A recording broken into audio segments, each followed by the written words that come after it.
سنو حضور علیہ الصلوۃ والسلام کا فرمان. جب حضور نے فرمایا کہ اس کو پورا اجر ملے گا پہلے کے اجر کو کم کیے بغیر، تو صحابہ کا تو دل تڑپنے لگا کہ یہ کتنی بڑی بات ہے. اب آپ جانتے ہیں کہ یہ زمانہ ایسی معاشی خوشحالیوں کا نہیں تھا، لوگوں کے پاس تو نان شبینہ بھی میسر نہیں ہوتا تھا.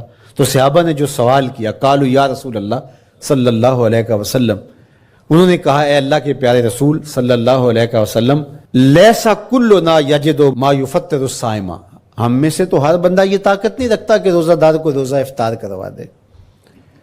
تو یہ اتنی بڑی سعادت، تو یہ تو پھر اہل زر ہی یہ سعادت حاصل کر پاتے ہیں.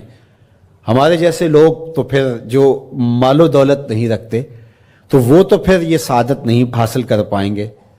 تو میرے اور آپ کے آقا و مولا نے کیا فرمایا؟ قال، حضور نے ارشاد فرمایا، یؤتی اللہ ھذا الثواب، یہ ثواب اللہ اس شخص کو بھی عطا کرے گا، من فطر صائما علی مزقۃ لبن او تمرۃ او شربۃ من ماء، فرمایا کہ یہ اجر اللہ اس کو بھی عطا کرے گا جس نے کسی کا روزہ ایک گھونٹ دودھ سے کھلوا دیا یا ایک کھجور سے کھلوا دیا یا پانی کے ایک گھونٹ سے اس کا روزہ افطار کروا دیا. لازمی نہیں ہے کہ دسترخوان سجا ہو، انواع اقسام کے کھانے پڑے ہوں اور وہ افطاری ہی افطاری قرار پائے گی. جس نے کسی کو وہاں باہر ٹوٹیوں سے پانی کا گلاس بھر کے، کٹورا بھر کے سادہ پانی بھی پیش کر دیا تو اس کو بھی ثواب مل جائے گا. کتنا ثواب ملے گا؟ پورا روزہ رکھنے کا ثواب اس کو ملے گا. کتنی رحمتوں کی لوٹ سیل لگی ہے. کوئی ایسے بھی بانٹتا ہے، کوئی ایسے بھی کرم نوازیاں ہوتی ہیں، لیکن میرے رب کے خزانے کتنے کھلے ہیں. میں نے مدینہ المنورہ میں ایک شخص کو دیکھا کہ وہ روزے کے وقت وہاں سے ہی گلاس لیتا اور زمزم سے بھرتا اور روزہ داروں کے آگے رکھتا چلا جاتا، اور روزانہ اس کا یہ عمل ہوتا. نماز عصر کے بعد شروع ہوتا، جتنی اس کی پہنچ ہوتی ہر ایک کے آگے رکھتا چلا جاتا. پانی بھی وہاں سے لیا، گلاس بھی وہاں سے لیا. اللہ اکبر. فرمایا دودھ کا ایک گھونٹ یا پانی کا ایک گلاس یا ایک کھجور اس نے کسی کو پیش کی اور اس نے اس سے روزہ کھولا. اللہ کے محبوب فرماتے ہیں پہلے کے اجر میں بغیر کسی کمی کے اس کو پورا پورا ثواب روزے کا نصیب ہوگا. اللہ اکبر.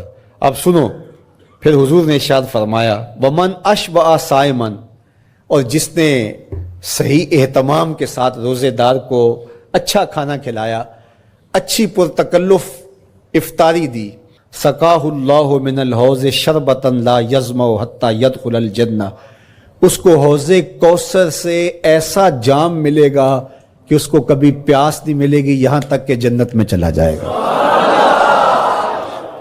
اللہ اکبر. اس کو کوثر کے جام نصیب ہوں گے حشر کی گرمی میں. اور آپ کو معلوم ہے، علماء سے آپ نے بارہا سنا ہوگا کہ جام کوثر جس نے ایک بار پی لیا پھر 50,000 سال کے دن میں اس کو دوبارہ پیاس نہیں لگے گی. یہ جام کوثر کی خصوصیت ہے. فرمایا وَهُوَ شَهْرٌ أَوَّلُهُ رَحْمَةٌ، یہ وہ مہینہ ہے جس کے پہلے 10 دن رحمت ہیں اور اس کا درمیانی عشرہ مغفرت ہے. وَآخِرُهُ عِتْقٌ مِّنَ النَّارِ، اور اس کا آخری عشرہ جو ہے وہ آتش دوزخ سے نجات کا ضامن ہے. فَاسْتَكْثِرُوا فِيهِ مِنْ 4 خِصَالٍ، کہا کہ 4 کام اس مہینے میں کثرت کے ساتھ کرو. خصلتان ترضون بہما ربکم، 2 کام تو وہ ہے جس سے تم اپنے رب کو راضی کرو گے. وخصلتان لا غنا بکم عنہما، اور 2 کام ایسے ہیں کہ ان سے بے نیاز نہیں ہو سکتے تو وہ تمہیں کرنے پڑیں گے. اما الخصلتان اللتان ترضون بہما ربکم، وہ 2 خصلتیں، 2 کام جن کے ذریعے سے تم اپنے رب کو راضی کر سکو. فشہادت اللہ الہ الا اللہ، وہ گواہی دینا ہے لا الہ الا اللہ. وتستغفرونہ، اور تم کثرت سے استغفار کرو، اللہ سے بخشش مانگو. یہ 2 کام تم نے کرنے ہیں. وَأَمَّا الْخَصْلَتَانِ اللَّتَانِ لَا غِنَىٰ بِكُمْ عَنْهُمَا، اور وہ چیزیں جن کے بغیر تمہیں چارہ نہیں ہے. فَتَسْأَلُونَ الْجَنَّةَ وَتَعُوذُونَ مِنَ النَّارِ، اللہ سے جنت طلب کرو اور دوزخ سے پناہ مانگو. تو یہ 2 کام جو تمہاری ضرورت ہے تم اس مہینے میں کثرت کے ساتھ کرو. تو یہ مہینہ رحمتوں کی لوٹ سیل کا مہینہ ہے، یہ کرم نوازیوں کے امٹتے ہوئے دھارے ہیں، یہ سیل رحمت ہے جو کہ من کی سیرابی کا سبب اور ذریعہ ہے۔ خوش نصیب ہیں جو ماہ صیام کو خوبصورتی کے ساتھ بسر کرتے ہیں، اس کے آنے سے پہلے استقبال کرتے ہیں، گھروں میں صفائی کریں، اہتمام کریں، مساجد میں اہتمام کریں، تاکہ بچوں میں یہ شوق پیدا ہو کہ ماہ صیام آ رہا ہے۔ جب ہم بچے تھے تو ہمارے والدین رمضان المبارک سے قبل ہی رمضان المبارک کی تیاریاں شروع کر دیا کرتے تھے۔ اس وقت گھر میں شربت تیار ہوا کرتے تھے گڑ کے، اور وہ پہلے ہی مائیں گھر میں تیاری کرنا شروع کر دیا کرتی تھی۔ ایک شوق پیدا کرنا مقصود ہوتا ہے۔ تو کچھ چیزیں ایسی ہیں کہ آرڈر لکھیں اور 1 سیکنڈ میں گھر پہنچ جائے، لیکن کچھ چیزیں یہ جو ہے وہ تیار کرنی چاہیے، شوق پیدا ہو گھروں کے اندر۔ ماؤں کو چاہیے کہ افطاری کو اہتمام کے ساتھ تیار کریں تاکہ بچوں کو شوق پیدا ہو، اور یہ ایک ماحول پیدا ہو، قرآن مجید کی تلاوت کا ماحول پیدا ہو، جاگنے سونے کے جو ہے وہ شیڈول مرتب کیے جائیں، مساجد کی آبادی کا سامان کیا جائے۔ پچھلے سال تو بڑا اداس رمضان گزرا، اس لیے کہ کرونا کے حوالے سے جس طرح ملکی حالات تھے وہ آپ کے سامنے تھے۔ اس مرتبہ الحمدللہ اس طرح کے حالات نہیں ہوں گے، کچھ SOPs کو آپ کو فالو کرنا ہوگا، لیکن مسجدوں کی انشاءاللہ رونقیں بحال رہیں گی، اور صلاۃ التراویح اور سحر و افطار کے لمحے، نوافل، تسبیحات، اذکار، نمازوں میں 5 گانہ حاضریاں، یہ کیسا خوبصورت ماحول ہوتا ہے، رحمتیں برس رہی ہوتی ہیں، انوار اتر رہے ہوتے ہیں، اور وہ کیا خوبصورت لمحے ہوتے ہیں اور کیا گھڑیاں ہوتی ہیں۔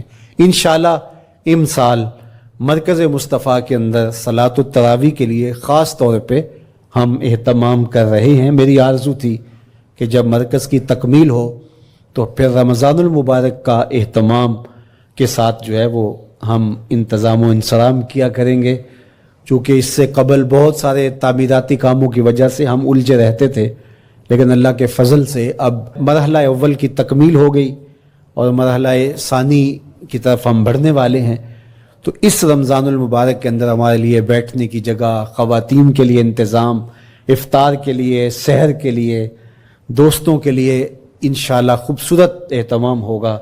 بہت اچھے قاری قرآن جو ہے وہ صلاۃ التراویح پڑھائیں گے، تو وہ میٹھے اور دل آویز لہجے اور مرکز کا ماحول، انشاءاللہ ذکر و فکر کے حلقے بھی ہوں گے، دروس قرآن کے حلقے بھی ہوں گے، تو ایک ماحول انشاءاللہ پیدا ہو، اور انشاءاللہ میں بھی آپ کے ساتھ ماہ صیام میں موجود رہوں گا، افطار کے لمحوں میں بھی، سحر کے لمحوں میں بھی، تراویح میں بھی، نمازوں میں بھی انشاءاللہ۔ اور پھر جب ہم ہوں گے تو ماہ صیام ہوگا، رحمت کی گھڑیاں ہوں گی، اترتے ہوئے انوار ہوں گے، محبتوں کا ہجوم ہوگا، افطار کے میلے ہوں گے، سحری کے خوشگوار لمحے ہوں گے، قرآن کی دل نواز صدائیں ہوں گی، اور مرکز مصطفیٰ کا نورانی پرکیف سرمدی ماحول ہوگا، اور ہم اپنے رب سے